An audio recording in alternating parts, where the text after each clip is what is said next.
basics and stuff that should already be ingrained in you enough.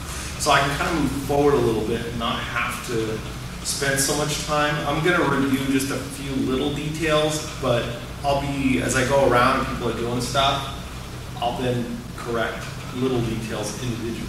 So there's no point going over some of this stuff if, you know, you guys know it, and pick on you, but let's just say you're missing something when I walk by. It'll be easier to come by and show you in the middle of a technique when you're doing something as opposed to, you know, everybody. But just to kind of refresh your mind, remember fingertips are really big for me, especially in the beginning. You want to rely on your fingertips, not pads.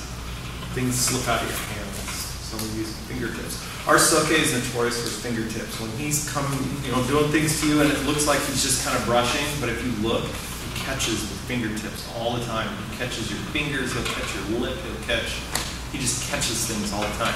And he talks about how train like you're wearing shuko. Shuko are climbing hand claws to climb, where they have little claws that come up. He says, train like you have shuko. And so it's that same kind of idea that you're always hooking and grabbing. So fingertips are really important in everything that you're doing with this stuff. As you get better, more skilled, you can start to relax the hand and start to use more just leverage points. You start figuring out, you know, you don't need to grip so much. You can just find, you know, only this part of the hand's all you really need to get the hand to go this way, you know, so you know you can do it with anything. But in the beginning, especially when you start having progressive resistance, we haven't really experimented much with that in here, but as you're training these things, it's okay to have your partner maybe try to pull a hand back a little bit or change a little bit, and that's where those fingertips are going to be really important. Otherwise, it's gone.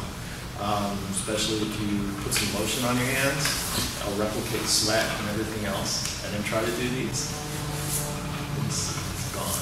And take it from me with experience. It slips really easily when they're sweaty and bloody and drugs coming out of their pores and all that kind of stuff. I put it basically like hand and wrist techniques, arm techniques, and then ashiwaza, leg techniques. Because we're really talking about using the arm to manipulate the rest of the body. Wrist, elbow, shoulder, spine, that kind of thing. Right at the outside of the shoulder, comes down. These are both outside when you stand like this. But once you blade yourself, this line now becomes an inside line. Because it's on the inside of the body. And this is an outside line. You're going to hear me talk about this. So if I extend forward and reach my hand out, this is the outside line right here. So this is the outside line of the body. The inside line of the body would be about right. Other types of jujutsu, you can use smaller circles. But I'm really, in beginning level, I really emphasize this outer perimeter is more important because it gives you that distance. Basically the diameter of the arm is what we're talking about. And something Duncan said in his seminar that I think is really good. Practice your distance to fingertip as opposed to fist. Because that little bit of distance is a blade. If you're striking or applying leverage, 90-degree angle will give you the maximum force. If you change that, this is more of deflecting force. It hits to deflect. In leverage, it hits to guide. It changes direction, so it's not such an oblique angle. Supported lines, it's supported. Unsupported, right? So when I talk about take them to their unsupported line, take them to where they're not supported. If I say apply leverage on their supported line, increase tension because they try to push back. And that tension, that buildup, sets up something else. So you can use that. If you go supported and then suddenly unsupported, it's like unkinking a water hose. There's that burst that comes. How dead am I? So where did I already fail in this technique? You didn't drop. Start to drop and move away. He's already got me. You waited until the finish of the grab. A grab is to control. An uke should grab with the intent to control. An uke should strike with the intent to hit. Not uke should grab with the intent for you to do your technique, or uke should strike with the intent that you're going to move, block, and throw, and whatever. So he's grabbing with the intent to control. It's pretty solid, and Brian's a strong guy, right? I'm not going anywhere. Unless I can slip out of this jacket, I'm not going anywhere. And to try to get this thing off my gi jacket, I've already gotten hit. The second I do this, I'm already hit. First of all, distance, right? If you're starting here, it's too late. He doesn't even need to grab me, he can just hit me. If you're here, this is punching distance. So I'm already screwed. If he's up there going, what's up, man? And if I'm still standing here, this is a monkey dance. People blitz at 3 feet. You know what blitz means? All in. Everything goes all in. Punches, elbows, fists, everything. All in. There's no finesse. It's just all in. But so try to keep things a little bit farther out in your training. Now, for those of you strikers, yeah, maybe you'll hit. That's fine. But I mean, this is a pretty scary thing. A guy suddenly coming at you like that. See? Timing was off. But still the grip is a little affected. Right? Now, there's another thing that some people teach this as is being able to grab the coat and pull off the hand. And that's a very important thing too. The pinky is weak, thumb is strong. So you can rip it from the pinky. Now we got the big circle. See? He's loaded up. Now I support. And we go into our break. Proper distance. If he takes a step forward, you take a step. And just secure the hand. As soon as you do that, big circle. Now we're back to this again. Right? Now we go to the outside. You can also, there's other versions of this where you come in and take. You can play with that too. Just experiment, play with it. But see my distance? Why? That hand's going to come flying across. If I do this, here's another reminder. Perpendicular. If I do this, that shoulder folds in. If I try to come in, I'm screwed. If I try to come this way, I'm screwed. So I want to keep this distance here. And so what I do is I create, again, this neutral position, and then I go 90 degrees. See? So that's where you want to be able to have that. See the shoulder go away? Boom, boom. If I do this, see now, you can't, it's harder. It's going to end up going away. So you want to make sure that while you're playing all this kind of live action stuff, you also break it down and keep those funny moves. Okay? Put them on. All right. 1, 2. Good? 2. As soon as you get them in here, it's always in this center line. This center line is so important. From here, 1, 2, remember that. Right? You can kick. 2, bend the knee. See that pressure? That's what you want. You bend the knee and then turn the hand. Okay? And then remember this stuff. Give me time to catch up. There we go. I'll let the hand go. This would normally be flat. When he grabs here and I take this up, there are certain control points. This is the first control point. As I do this, I bring this to here and I come to his outside line. What I want to actually do is I want to move to where his outside line intersects my center line. Also known as crossing the T, right? So here we have now a little bit better position. And he goes to grab, it's the same kind of thing, right? I'm still coming in, but then as soon as I'm in here, I come up and I intersect. And then just practice placing the hand here, just as a control point. Remember, support. This is not primary. This is primary. Support. I can also extend. See? So you can play with some of that, but try to find out where you go. 1, 2, 3. There. That's what you want.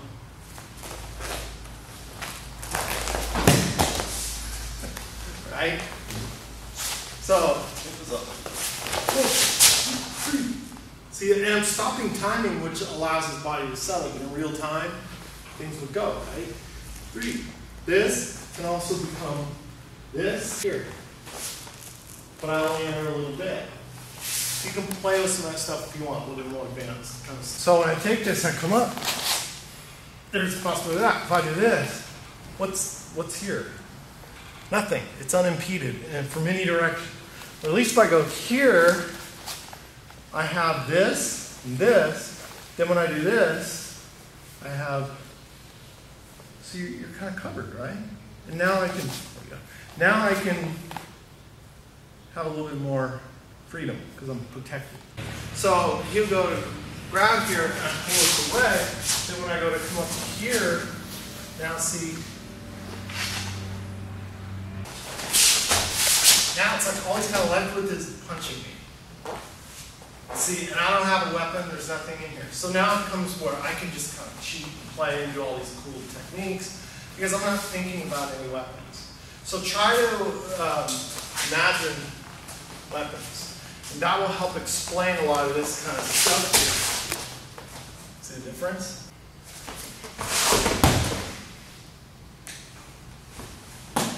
Right? All that kind of stuff. Timing, distancing, control. There's a control point. Right? From here. I locked it out. See how hard he fell? Because his spine is locked out. From here, now you can just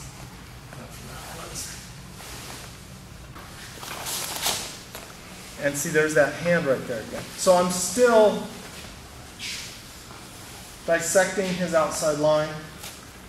My body is still positioned to work on this perimeter, right? Circular line or arcing line. So once I get that, boom, he's controlled. Now I can have it. See, he scoops his foot away, and that's okay. If he scoops the foot, you just pull the foot. There. When he comes in to grab, this tendency is to want to absorb this too far into your position. There's a difference between position and body. Position is position. It's the space you occupy. There's a danger in absorbing this too far into your position. This is no bueno. No good. Okay? Because this is going to get you killed. This is better. Still got this up here. Some of you guys, maybe you might want to do this. That's fine too. It doesn't really matter. But I still get my distance. You do all this kind of stuff and he can't really feel it too much. But if it's pressed in, he can feel and control my torso with his fist and control. So you want your distance to kind of be where it's like that kind of disconnect from the body. Right? Then, come across. Now, you want to make sure my arc, if I'm like this, I'm going to get it. Here, this is better. Okay? Then as I go to come up, you big circle. Here, turn, everything comes in. This can go here or here, doesn't matter. Okay? Beginning level, I like breaking the wrist. Wrist structure. 1, 2, because of that. And this is where fingertips are important, because your fingertip pushes on the bone of the thumb where it's a nice plateau. Kyushu stuff, but also just a leveraging plateau. See, it's right into the arm. Okay? And here's where you have the control, right? Control points. Now, to take down from here, you can go forward, go backwards, depending on what happens. But just to keep it kind of in the flow of what I'm doing, we just took them backwards, now we're going to take them to the front, this is your pivot point. Now, you see what I'm doing here? Supported line, unsupported line. Bring it back to center. Supported line, unsupported line, here. Bring it back. As I go to come up, see that control the body. If I just go, there's not a lot there. Unless I go into home Gyaku or some other one, I did. But I want to use this Gyaku as a control feature. There. There. Now we can get into some of these Ashiwaza stuff that we'll maybe do a little bit later. But for right now, supported, loading it up. Then. Line. Yes, center line. There's 1, 2, 3, 3, 4. Okay? So, if I take him, all the 6. If I take him and, it's going to be a multi-octave, what we did earlier, right? Bring it up. Boop. Okay? He's actually going toward number 2. I can bring him toward number 3. Just as easily. I can walk through his arm in number 3 and break his arm while I do it. Okay? So from here, I can walk through, boom. It's the same direction, but I'm also breaking the arm. You notice he didn't enter until he had control of his spine and the hips. Or we have same position here. I want to go to 1. There's 1. Okay. And then the last one. The last one is here, right? So you go through that way. Float them up and forward. This is the half where the wrist is lined up. The pinky is lined up with the bones. The leveraging comes right here, and it's, again, up high, Jodan, right? And from here, you use, see how he curls in? This is why it's not a hold. Don't think of it like a hold. It's a temporary. It's just to break structure so that you could do something else. Now, the next one is called hand, hand meaning half. So you go halfway, then go back the other way. It's pressing. See, they both affect the baseline, the center line, but I'm doing it different ways. So, 1, base, half. That's the difference. They both still start here. This is more like if you're trying to do this and the guy extends his arm out straight. Then you come right into that. It seems like a joystick. You just kind of control it. And then you can change. Then you go into other things as soon as you break their structure. If I go here, it's still there. But notice here, I have more distance in here, but then you come right into that. Because you don't want to stay here. You can also, from here, all the other stuff. Because you're still creating that bend right here. Just draw it down on square. I've done that one too. See that one too. Because it comes right.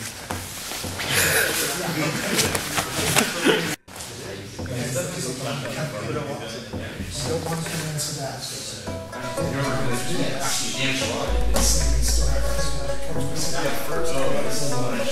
Here it goes like this.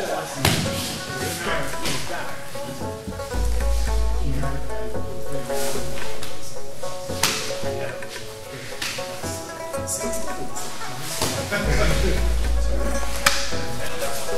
Make sure you don't stay lost. Once you get that.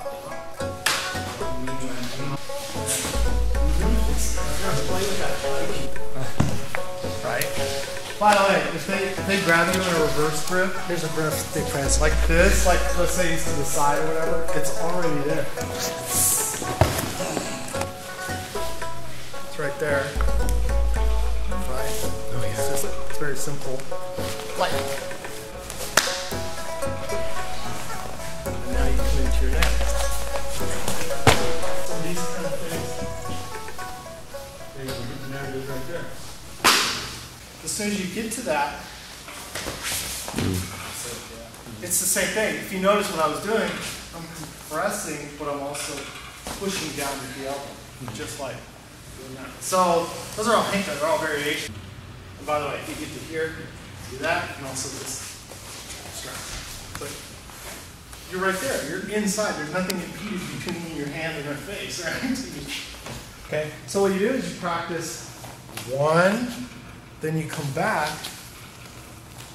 2. 1.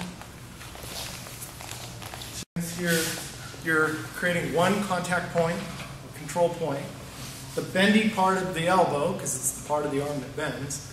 You go down, and again, here's that arcing turn, right? So you're not just going like this, because nothing really, kind of. But if I come down, now I've got the big turn. Just start the leveraging. And ultimately, That's what you want to do. But you will rip the guy's arm out of the socket if you get your arm up here. In fight, oh well. But also there are versions of this too where you can come down to the ground like this, and as they're falling, you raise them and dislocate. Oh, grabs here. You can control here, okay? And you're going to open it up here. See, we're trying to keep similar concepts. Might be a little different than the by the book, whatever, but I'm trying to keep things the same. So in here, it's the same thing. Go here and here. This is across this elbow. Now, this is my pivot point. Pivot here. Don't do this. Don't do this. This is the lever. This is the hand that lifts the lever. V, no good. L, better. Keep your elbow closer to you so that it locks his hand in so it doesn't just go whoop. Use the hips. Down if you don't have some other, into a lock to pull them up, at least get to here. So first move, this is going to be operant conditioning if you want to play with some of that. As soon as you move in here, come in here, just swing up like that. Right? Right? So you just operant conditioning. Bang! Covers that. Right?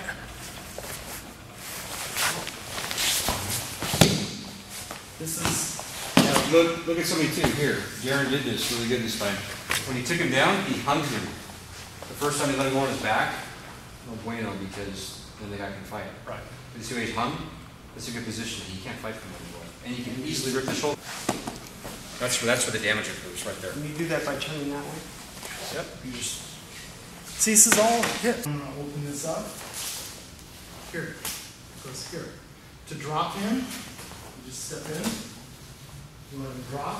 Keep your knees with you. Use them as contact points. And step. And just keep turning.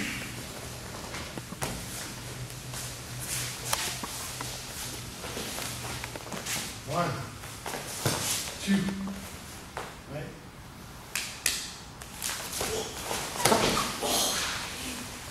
I was lost in that beat. But even if I lose his arm, I'm still in a dominant position. Mm-hmm.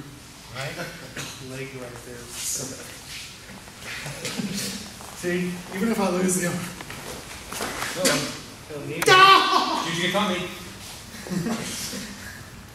See, I don't know I'm in class. Who does this?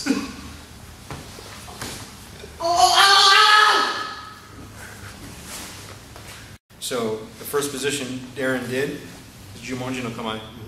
The next one with the strike, boom, it's Ichimoji no Kamae. Ichimoji no Kamae. So think about where the Kamae are inside the Kata. Okay? Think how they fit in. This is going to be good. Go right. Boom. Watch. Elbow, shoulder, spine, hip, foot. See how it works? It goes from the leverage point down through the body into the feet. Try to do that, and then all of a sudden they just like kind of back up and straighten their arm out. It's like, no. At that point, instead of going around this way, you counter turn, grab the arm here. One, to the elbow, whatever, doesn't really matter. So you can drop them straight, one, right here, here, you just put it in your body, however you like. I still like it here as opposed to here, because this is dangerously close. He can do that, he's a big strong guy. Here at least, just be mindful of your throat.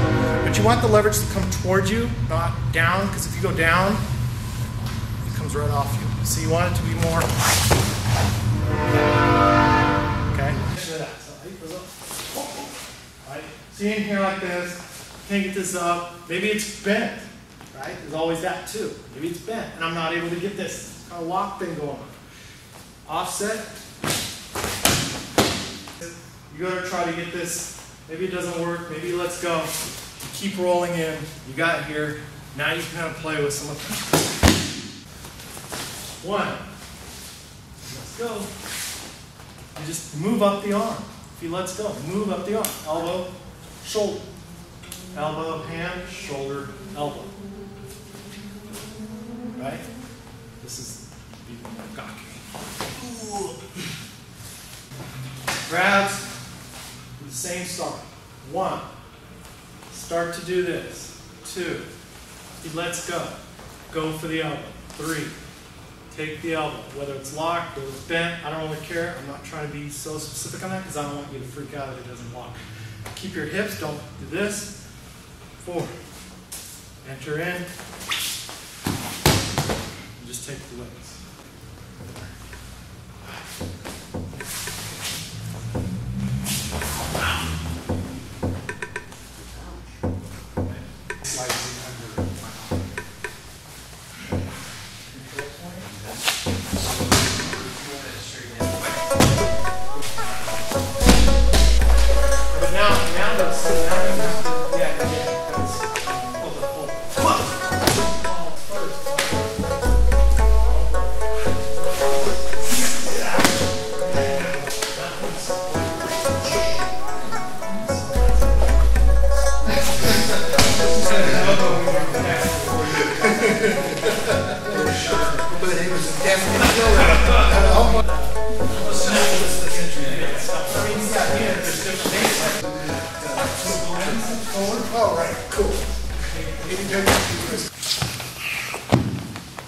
Where it's just, see how it's like he's already at that teetering point when you finally scoop the arm up. And then once they drop, there's lots of really nasty things, but you can go right into arm bars and other kinds of things. It's catching this timing of here to here, where it's just locking this shoulder joint. And again, it's the turn, it's this wheel. What I don't want to do is I don't want to just try to go like that. You just kill me. But if I make a big wheel out of it, and go. See the shoulder kind of dip when I do that? So if I make, and then now you can play with it. The key thing here is that big wheel. As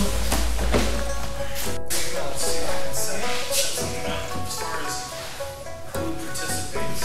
Yeah, pass the ball. This is what we're analyzing.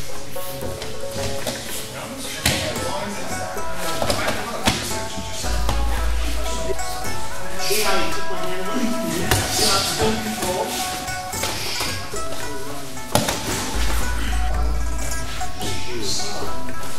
Yeah, that's right. 7. There you go. Here. And then you turn around.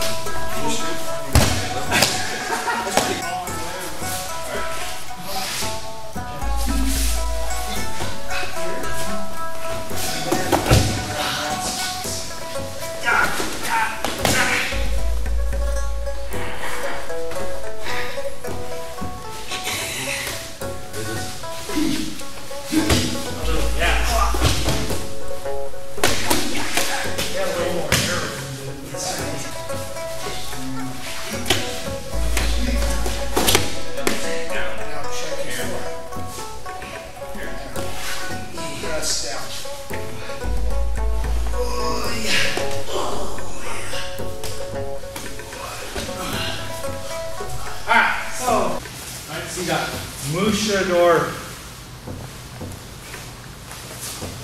Muso Dori. Second, Toshi. Right, and then from here, Musha Dori. You can just play with transferring some of it. It's all about controlling the elbow and the shoulder and stuff like that, right?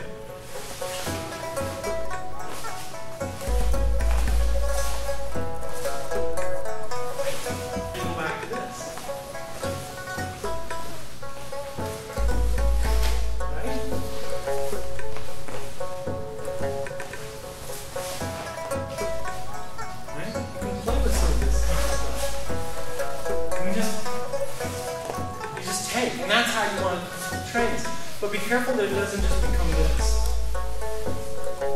This is no good. This is slop. If this isn't doing anything, it's a waste. This is how you just use the whole body. So you can see how you can, it's just distance. Here is here.